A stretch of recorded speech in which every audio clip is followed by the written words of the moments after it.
आदाब दोस्तों, मैं मोहम्मद खालिक द स्ट्रांग सिग्नल में आपका स्वागत है। दोस्तों, आज की जो बातचीत इस तरह से है कि जम्मू कश्मीर के अंदर हो क्या रहा है। जम्मू कश्मीर के अंदर जो एक आर्डर, कल परसों आपने प्रोटेस्ट नहीं एक मीटिंग देखी होगी ग्रीन बेल्ट पार्क के अंदर। उसके बाद जो चीज़ें हुई वो चीज़ें इस तरह से हैं कि आज आरटीओ साहब की एक वीडियो भी देखने को मिली। आरटीओ साहब ने कहा कि सुबह 23 मॉर्निंग से ये आर्डर ट्रायल पे शुरू हो जाएगा। आर्डर क्या है? आर्डर ये है कि national highway, flyover, state highway restricted है, कि बैन है ई ऑटो और ई रिक्शा के लिए और ई कार्ट के लिए। ये आर्डर ऑपरेट होने जा रहा है 23 तारीख से। वहीं पे ई चालकों का क्या कहना है, लेकिन आज जो हम रोशनी डाल रहे हैं, मेरी गुजारिश रहेगी तमाम लोगों से, जितनी भी जनता हमें देख रही है और ऑटो चालकों से, आप ये वीडियो अंत तक देखें, क्योंकि ये वीडियो बहुत इंपॉर्टेंट है आपके लिए और एडमिनिस्ट्रेशन के लिए भी बहुत इंपॉर्टेंट है। क्यों?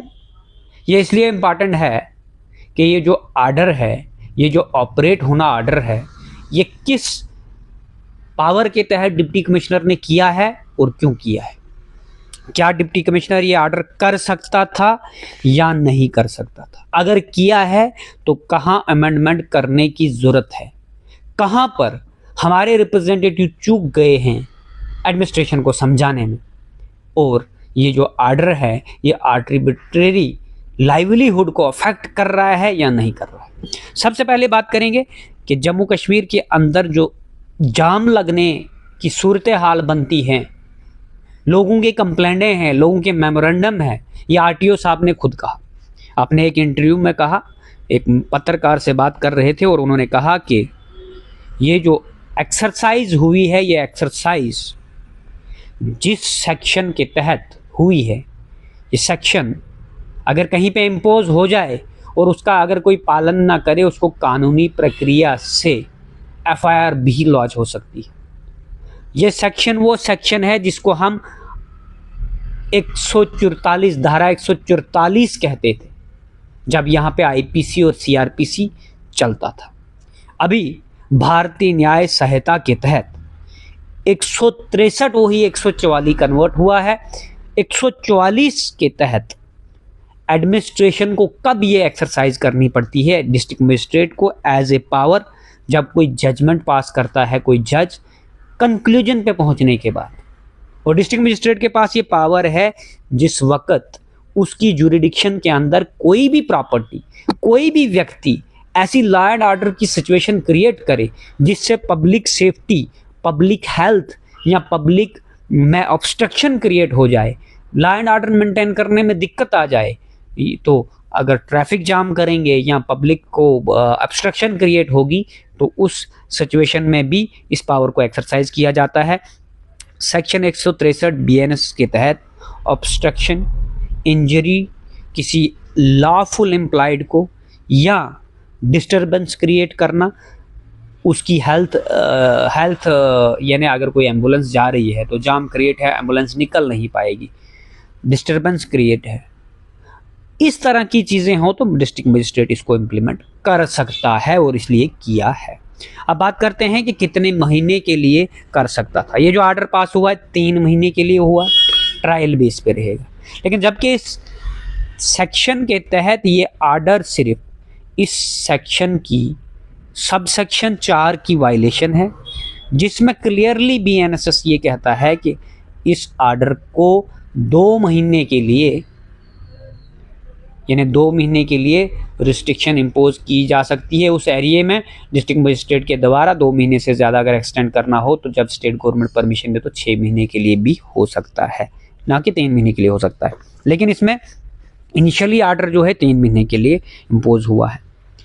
अब उसके बाद प्रावधान क्या है हमारे पास? प्रावधान ये है कि सेक्शन 5 और 6 जो है, जो भी एग्रीव्ड व्यक्ति होगा उसके पास रेमेडी है, वो डिस्ट्रिक्ट मजिस्ट्रेट के पास जाके कहेगा कि इसमें अमेंडमेंट की ज़रूरत है, मॉडिफिकेशन की ज़रूरत है, ये चीज़ हमें अफेक्ट करता है, यानी हमारे पास रेमेडी है, हम डिस्ट्रिक्ट मजिस्ट्रेट के पास जाके अपनी गुहार लगा सकते हैं सारे ऑटो चालक।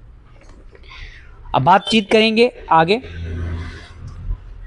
बातचीत इस तरह से है कि जो ये रूल एम्पावर करता था, जम्मू कश्मीर सरकार को एम्पावर करता था। और इन्होंने एम्पावर जो करता था, एक तो नेशनल हाईवे अथॉरिटी इसमें इन्वॉल्व होती है, तो रूल जो सेंट्रल मोटर व्हीकल एक्ट है 1989 का, उस रूल 2 के मुताबिक ई रिक्शा और ई कार्ट इसमें डिफाइंड है। ई रिक्शा और ई कार्ट डिफाइंड है, लेकिन इलेक्ट्रिक ऑटो इसमें डिफाइन नहीं है।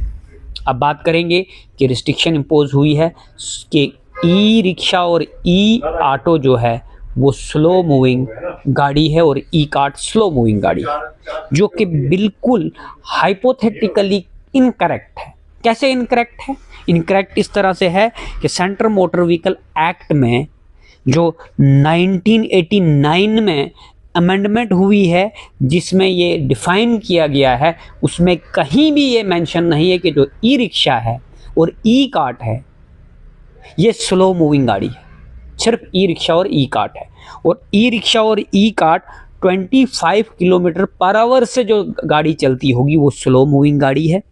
और जब इसकी अमेंडमेंट 2014 में हुई, उसके बाद 2015 में हुई, जब ये ई ऑटो आया जो अपडेटेड मॉडल है, जिसकी स्पीड 45 से 55 है, ये उसमें ऑर्डर में नहीं है, लेकिन उसमें ये डिफाइंड है। इसकी बैटरी की कैपेसिटी भी ज़्यादा है और स्पीड भी ज़्यादा है, और उसके तहत ये नॉर्मल स्पीड गाड़ी है, यानी ये स्लो मूविंग गाड़ी नहीं है। और ये स्लो मूविंग गाड़ी अगर नहीं है तो इसमें डिस्ट्रिक्ट मजिस्ट्रेट ये पावर एक्सरसाइज नहीं कर सकता, इस पर रिस्ट्रिक्शन इम्पोज नहीं कर सकता था, लेकिन की हुई है और इसको एग्जेम्प्ट करना चाहिए, पहली बात।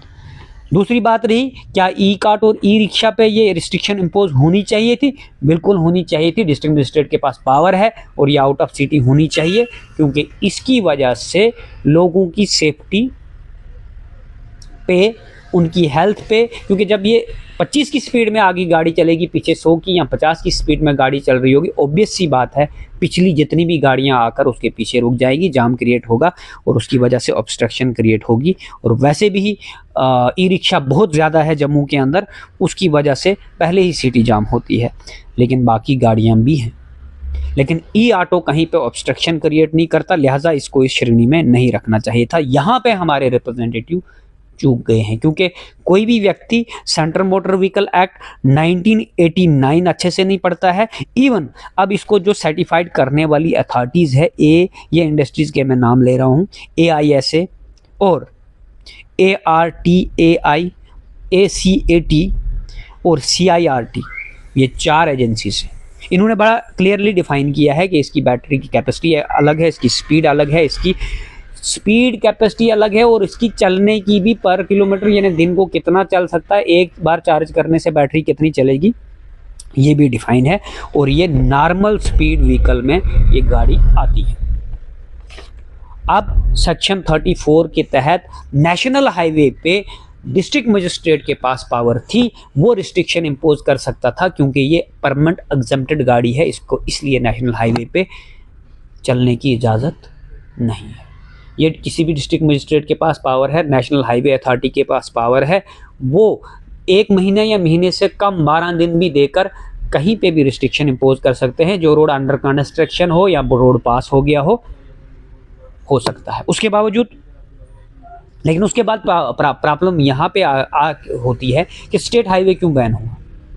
स्टेट हाईवे अगर बैन हुआ, फिर ये जोनिंग सिस्टम क्यों हुआ?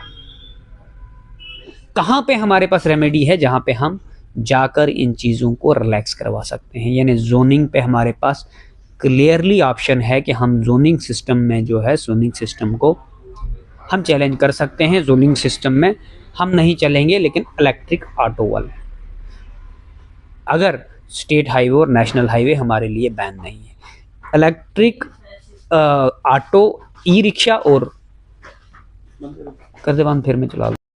तो वहीं पे जोनिंग की बात करें तो जहाँ पे RTA साहब बोल रहे हैं कि इससे स्मूथ फंक्शनिंग होगी, हमारा अर्निंग बढ़ेगा, लेकिन अर्निंग नहीं बढ़ने वाला, इससे रोज़गार मरेगा। और ऑटो चालकों को, अगर ऑटो चालकों के लिए ये गाड़ी बनी है, इसकी वैल्यू 5 लाख की है, इनकी इंस्टॉलमेंट जो है पर मंथ की 10,000 है, 9,000 है, 8,000 है।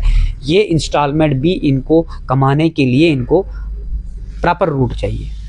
दूसरी बात कहा, आज आरटीओ साहब ने कहा कि नहीं जी, अगर हम गांधीनगर से उधर नहीं जा सकते हैं, विक्रम चौक क्रॉस नहीं कर सकते, यानी नाल तवी से इस पार और उस पार जोन है।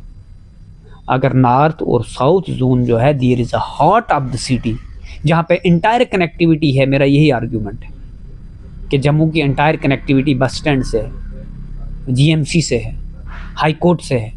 तो यहाँ पे जो इंटर जोन कनेक्टिविटी है, यहाँ पे कोई भी दिक्कत नहीं है। और उनका फिर से कहना है वही कि लास्ट माइल कनेक्टिविटी के लिए ये गाड़ी बनी है। मैं फिर से कहता हूँ आरटीओ साहब को भी और डीसी साहब को, इस चीज़ को कंफ्यूज मत करें। मैं आपको सेंट्रल मोटर व्हीकल एक्ट 1989 और 88 डिफाइन करके कह रहा हूँ कि इसमें कहीं भी ई रिक्शा जो है डिफाइन है, ई कार डिफाइन है कि ये स्लो मूविंग गाड़ी है, इलेक्ट्रिक ऑटो नहीं है, ये अपडेटेड गाड़ी है। उसके लिए एक्सपर्ट से आप राय लें कि ये गाड़ी जब इस श्रेणी में आती ही नहीं है, गाड़ी एग्जम्प्टेड है इससे, तो आप इसको बैन क्यों कर रहे हैं?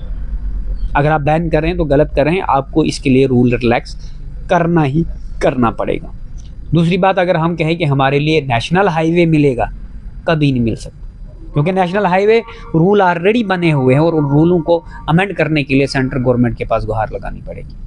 नेशनल हाईवे हमें नहीं मिल सकता, लेकिन नेशनल हाईवे में अगर सर्विस रोड जहां क्रॉसिंग है, वो क्रॉसिंग तो हमें देनी पड़ेगी।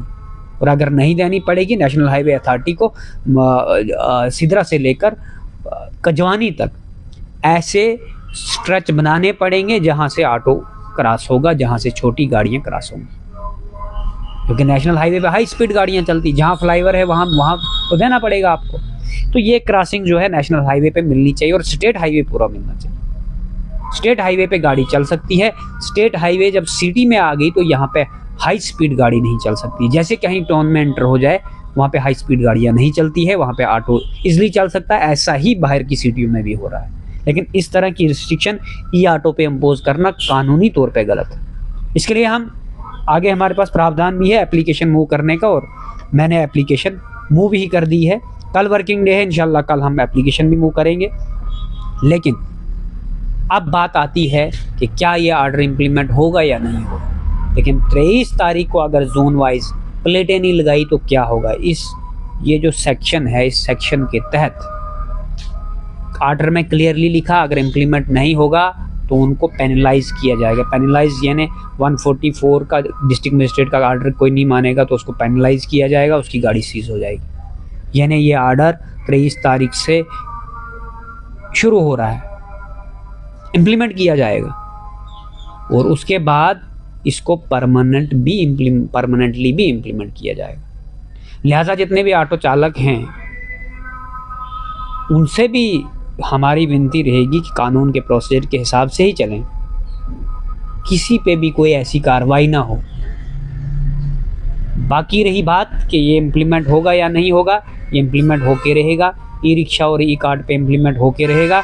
अगर ई ऑटो पे इम्प्लीमेंट होगा तो उसके लिए हम भी कंटेस्ट करेंगे। अब हमारे जो रिप्रेजेंटेटिव है उन्होंने कहाँ पे चूक की है, उन्होंने यहाँ पे चूक की है कि वो सिर्फ आउट ऑफ डिस्ट्रिक्ट की मेमोरेंडम देने लगे कि आउट ऑफ डिस्ट्रिक्ट की बहुत ज़्यादा गाड़ी है, इनको ही बाहर कर दीजिए।